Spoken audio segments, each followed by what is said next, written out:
Greetings, Glenn County students and teachers. We are excited about animal classification, and we would be so impressed if anyone could tell us what do all these animals have in common. They are all Georgia state animals. We have the brown thrasher, the bird,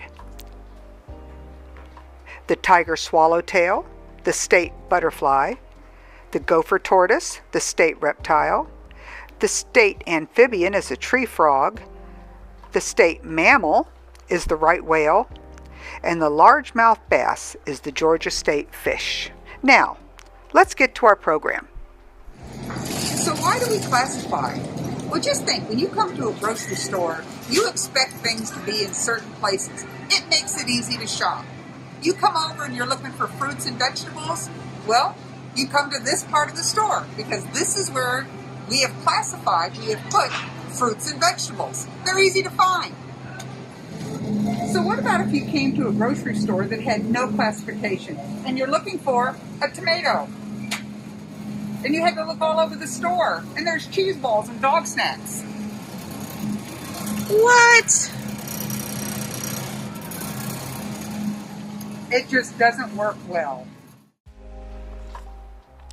In 1758, a Swedish scientist named Carl Linnaeus started putting scientific names on organisms. He looked for similar characteristics. For example, does it have gills or is it furry? This system would come to be used all over the world and still is today.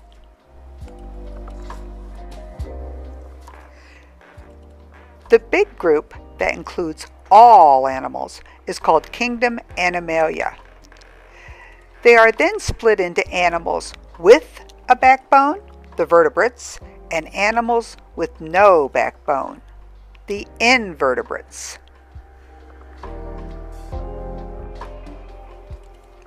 And here is the best part. All the vertebrate animals are divided into just 5 classes. These animals all have a spine or vertebrae. Can you feel your vertebrae? The largest class of vertebrates, sharks, rays, tuna, or your pet goldfish, all have these characteristics. They live in water.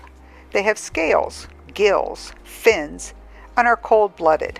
Cold-blooded, or ectothermic, means they cannot produce their own body heat. Birds live in almost all places found on Earth. From the flightless New Zealand kiwi, the brown bird on top, to the emperor penguin found in the frozen Antarctic. They have feathers, beaks, hard-shelled eggs, wings, even if they can't fly, and like mammals are warm-blooded. Warm-blooded or endothermic animals can produce their own body heat. A bird's temperature is 106 degrees Fahrenheit. Whew, too warm for us mammals.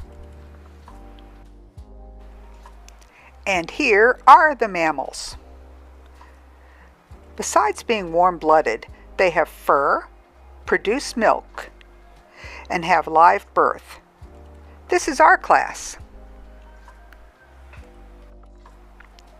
One of the coolest classes, the reptiles.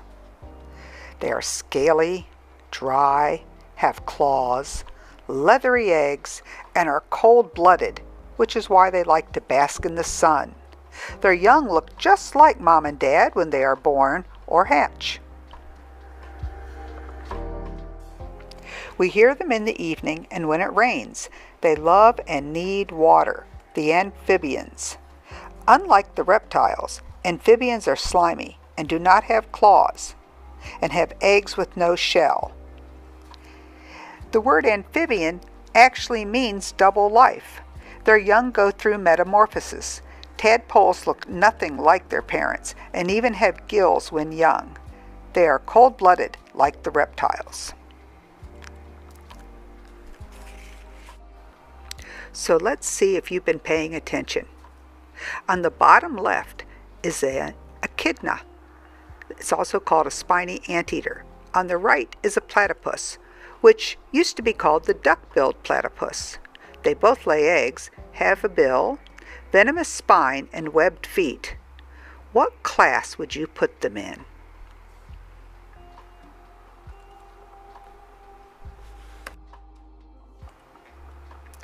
Here is a hint. They do feed milk to their young, are warm-blooded, and have fur. So if you said mammal, you were right. Not every animal fits perfectly into its class. So let's do an activity together. All of you guys go ahead and get out a piece of paper. It can be a piece of notebook paper, it can be a piece of blank paper, some scratch paper, anything is fine.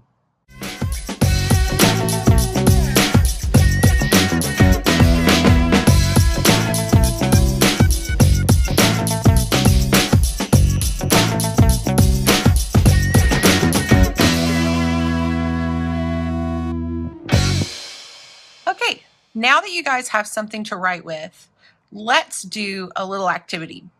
So I'm going to give you guys 20 seconds to write down the first 10 animals that come to your mind. Ready, set, go. T-minus 20 seconds.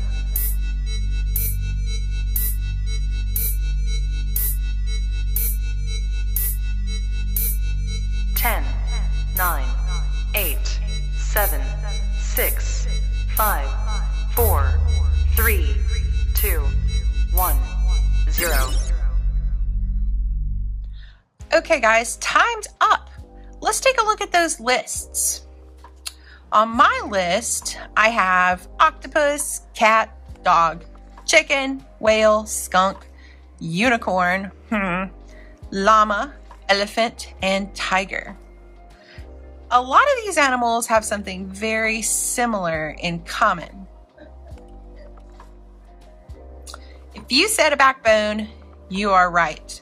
So the only animal on my list that does not have a backbone is actually my octopus right here. So of all of these animals that I listed, 9 out of 10 of them I listed have a backbone.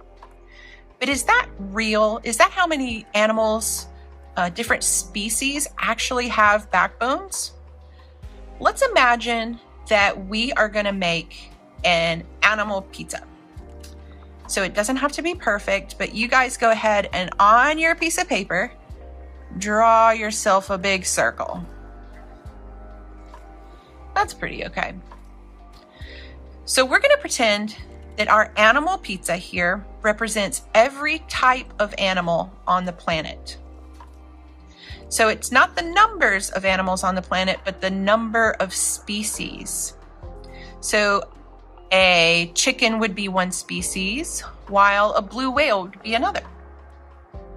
So I want you guys to guess on your pizza, how big would the slice be that contains vertebrates, all of the animals with backbones? So I want you guys to draw how large of a slice would contain all vertebrates. So this is every species with a backbone.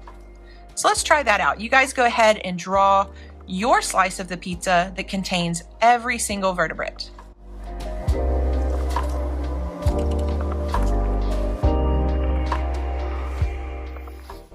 I'm going to go ahead and draw what the answer really is.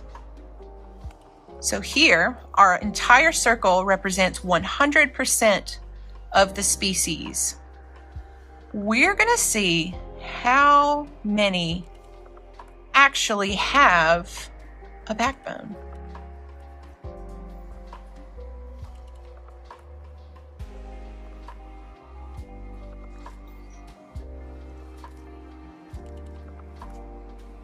Only 3% of the species of animals on the entire planet have a backbone.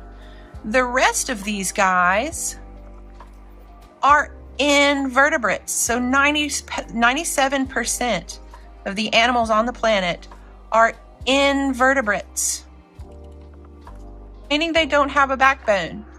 Do you guys see anything listed on my table that might be an invertebrate? Yeah, we have one right here. We have a beetle. We have a moth. Those both are invertebrates.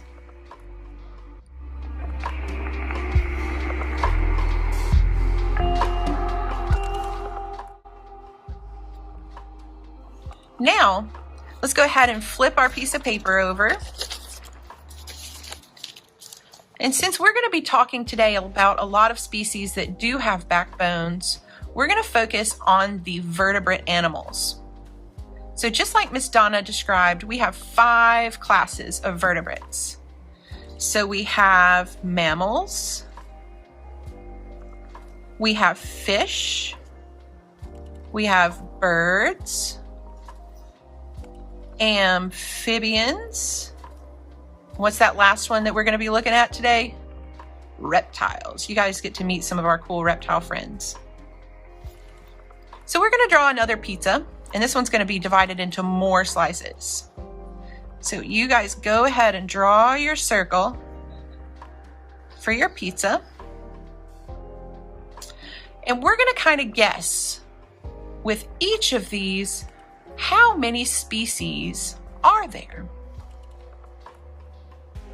So let's start with mammals. There are actually 8% of all vertebrates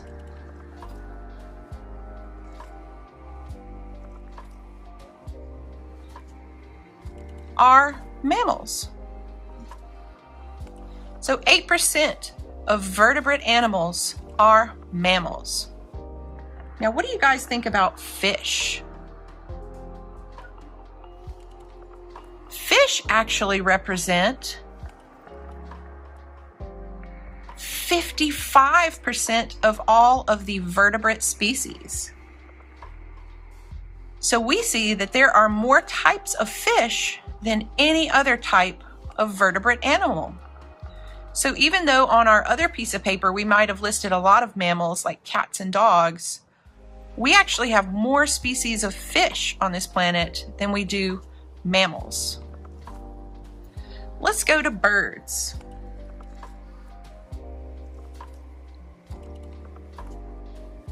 Birds actually represent 15% of all of the vertebrate species on our planet. So we have more types of birds than we do mammals. Moving on to amphibians, there's really not a lot of those guys. 5% of our vertebrate species are amphibians.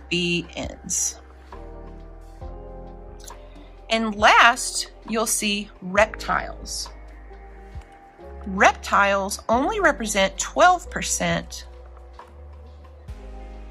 of our vertebrate species, which is still more than mammals. And you guys are like, Miss Beth, you don't know math. You have an extra slice of pizza right here. You guys are right. We have some primitive vertebrates that don't fit into any of these 5 classes. So 4% we will just call other. So of all of the vertebrate species that we have on our planet, fish are most abundant, followed by birds, reptiles, mammals, amphibians, and finally, our weird category of other. Miss Donna and I headed to Tidelands Nature Center on Jekyll Island to take a look at some of their animal ambassadors. So we came over to Tidelands today to let you visit with some of our animal ambassadors at the 4-H Center on Jekyll. This is the Tidelands Nature Center, which is open to the public. This is one of their rat snakes named Bingle, and he has, see, he is a black rat snake, but he sure doesn't look black. That's just a pigment that this particular critter has.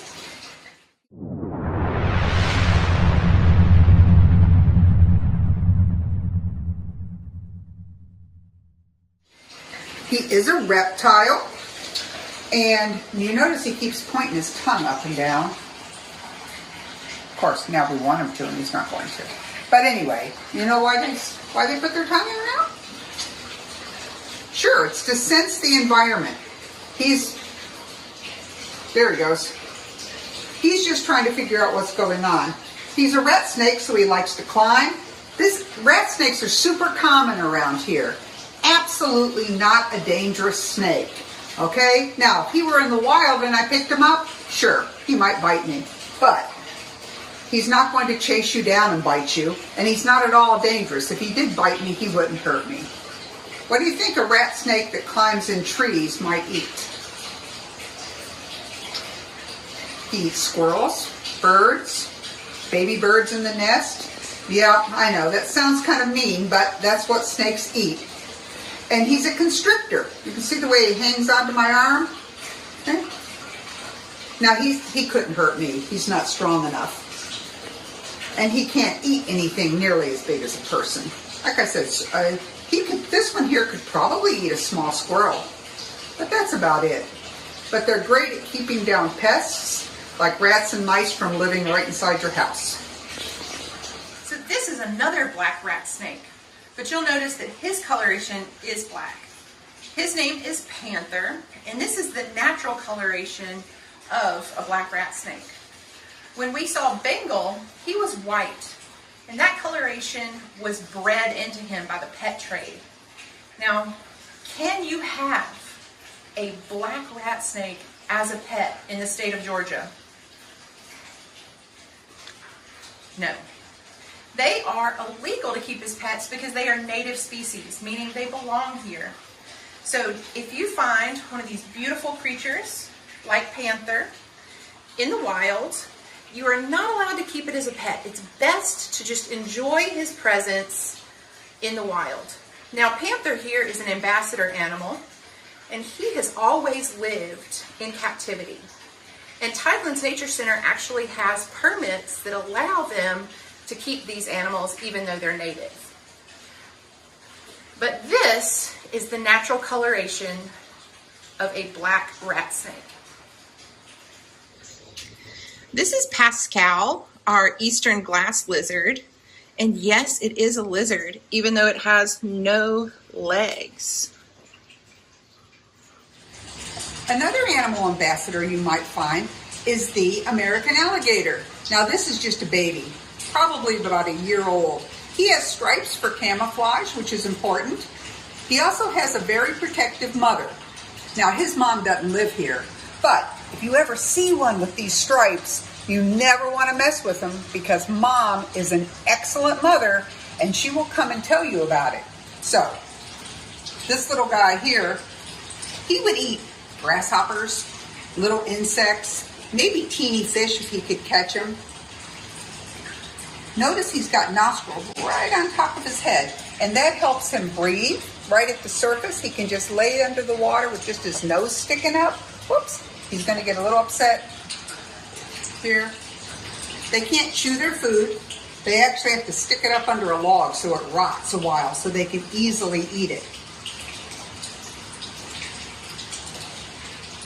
Miss Beth, can you think of anything else you'd like to say about the alligator? They are kind of like superheroes. So on top of their skin here, we can see that they have scales, but they have bony plates, kind of like armor underneath it.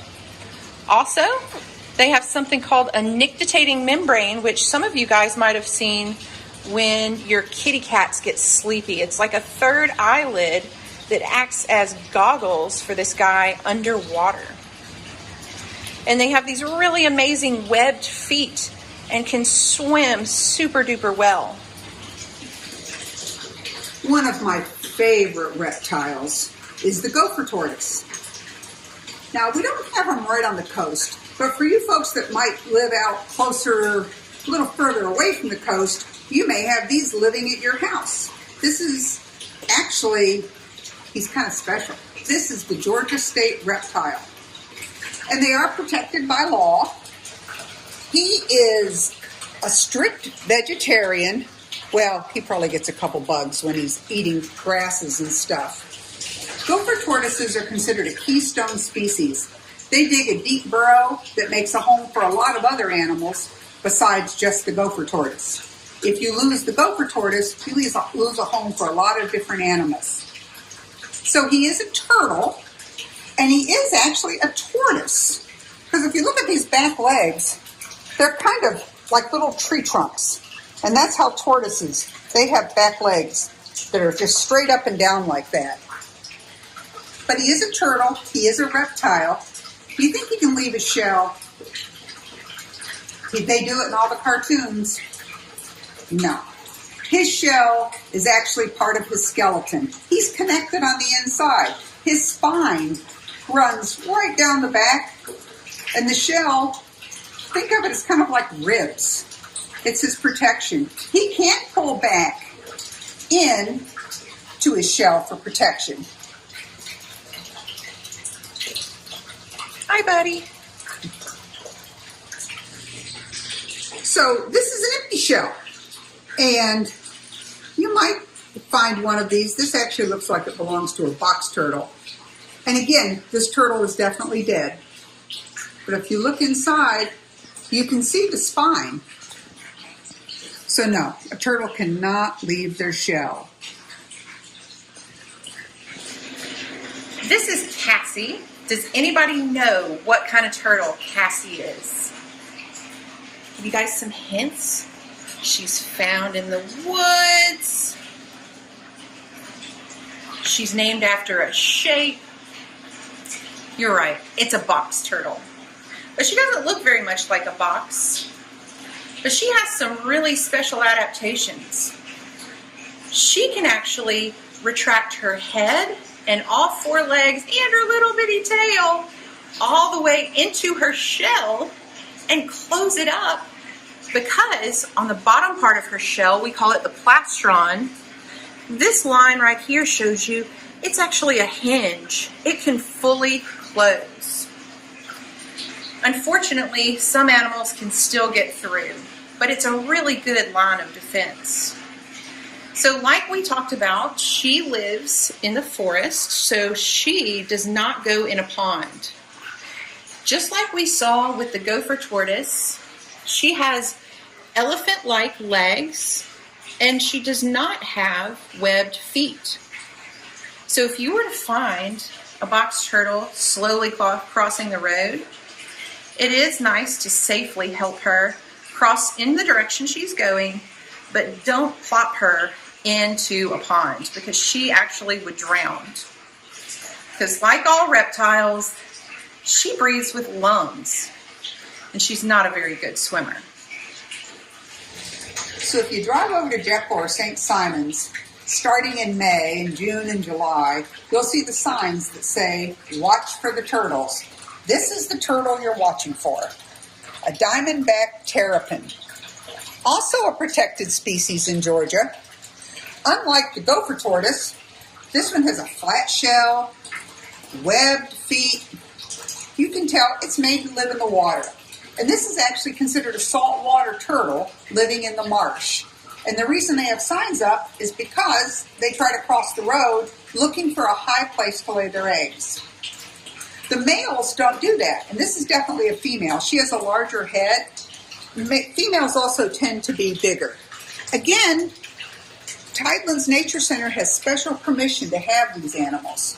Right? They are not, you can't keep one as a pet. Now, do you think she feels this? She does. Probably feels like if you rubbed your back through a thick coat. This is a male diamondback terrapin. Remember the other one, she had a much bigger head. This guy here, he's not quite full grown, but he's mature. And you won't see him crossing the road because he's not coming out to lay eggs. He's still hanging out in the marsh. At one time, People used to be able to eat these. They were actually on the menu. If you went over to the Jekyll Club, they served diamondback terrapins. But don't worry, they don't do that anymore. They are protected. Right here we have a snapping turtle. And no, we're not picking this one up. All right? It's not like they're mean. They're not mean. They just can really bite. And they don't understand when you pick them up that you aren't going to hurt them. They have a really long tail. They can't pull back into their shell like the other turtles. They're really flat. Here is Spot, our yellow-bellied slider. He is a very common pond turtle. You guys might even see him in the ditches around your house. But Spot eats meat, little insects, probably little fish. So if you are going to go to try to pick one up, yes, they probably will bite you. One cool thing about Spot is if you look at his fabulous nails, that's actually one of the indicators that he is a male. Unlike humans, the male turtles tend to have long, elaborate fingernails that they'll wiggle in front of the girl's face to try to be her boyfriend. Hey everybody, I'm Corinne. I'm the program specialist over here at Tidelands, and this is Nugget. So Nugget is a sea turtle.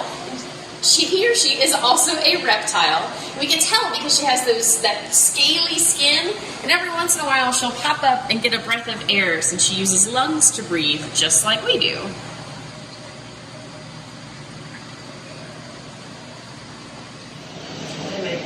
All right, guys, what do you think? Vertebrate or invertebrate? Does anybody know what this is? It's an Atlantic stingray, and they are vertebrates. So we've been talking about vertebrates, animals that have a backbone. But I would like to share with you one of my favorite invertebrates. It does not have a backbone. This is a horseshoe crab, and you can look underneath.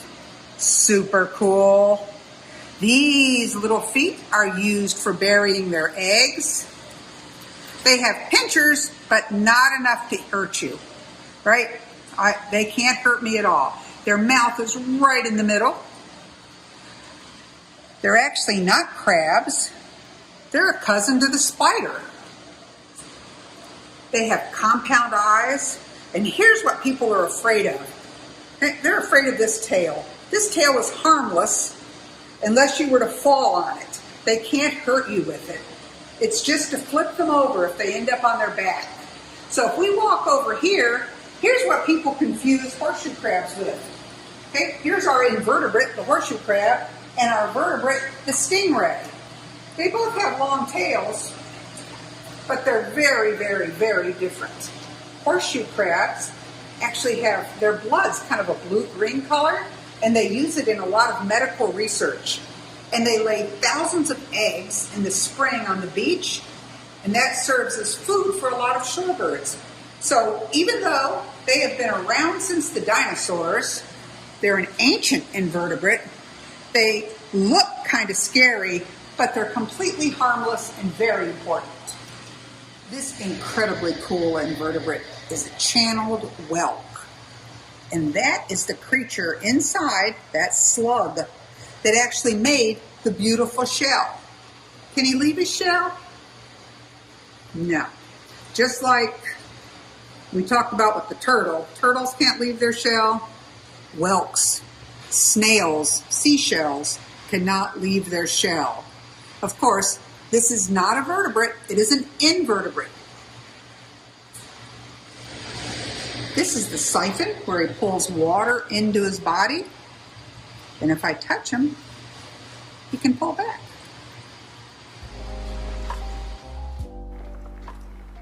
Thanks for joining us. Remember, you can join 4-H anytime and meet us for real. Just have your parents give us a call. You can talk to your teacher about getting information on how to join 4-H.